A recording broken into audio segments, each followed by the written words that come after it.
اس کتاب کو سب سے زیادہ معتبر مانا جاتا ہے۔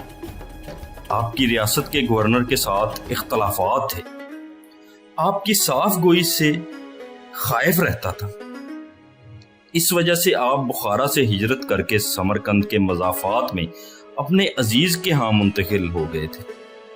وہیں پر آپ کا انتقال ہوا۔ امام کو ان کے حجرے میں ہی دفن کیا گیا۔ آپ کا مزار شہر سے 15-20 کلومیٹر باہر ہے۔ مزار عمارت کے تہہ خانے میں ہے۔ تہہ خانہ بند رہتا ہے۔ روس نے 1868 میں سمرقند پر قبضہ کر لیا۔ سمرقند کی تمام عبادت گاہیں، روضے اور مزارات پر پابندی لگا دی گئی، اور یوں امام بخاری کا مزار گمنامی کی گرد میں مزید گم ہو گیا۔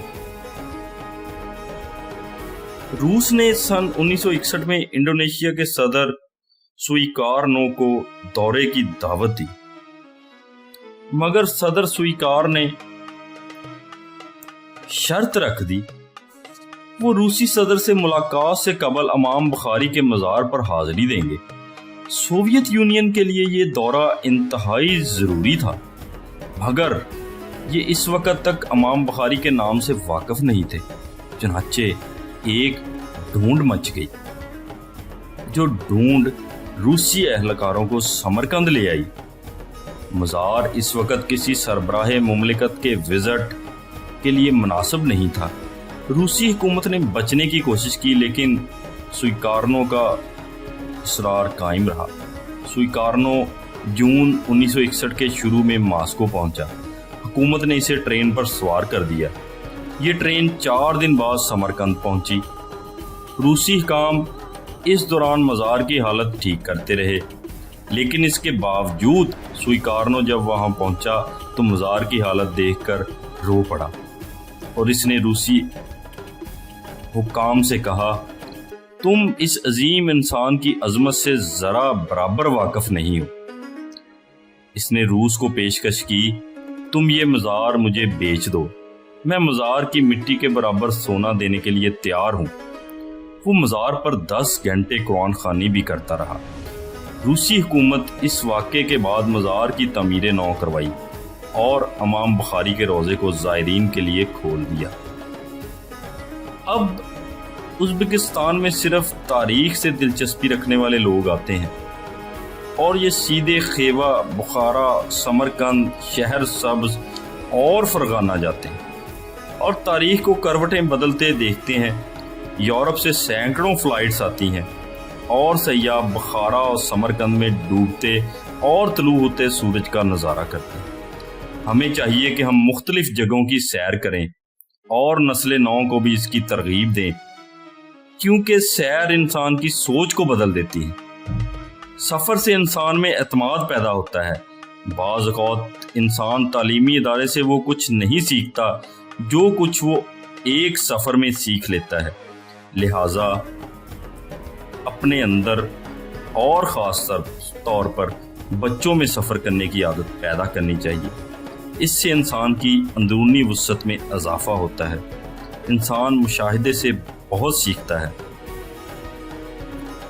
سفر انسانی شخصیت کی اندرونی اور بیرونی تبدیلی میں اہم کردار ادا کرتا ہے۔ اپنا اور اپنے ارد گرد لوگوں کا بہت سا خیال رکھیے گا، اس دعا کے ساتھ کہ اے میرے اللہ، ہمارے کام ہمارے لیے آسان فرما دیجیے، اور اے مالک کائنات، مجھے اپنی مخلوق کی بھلائی کے لیے منتخب کر لیجیے۔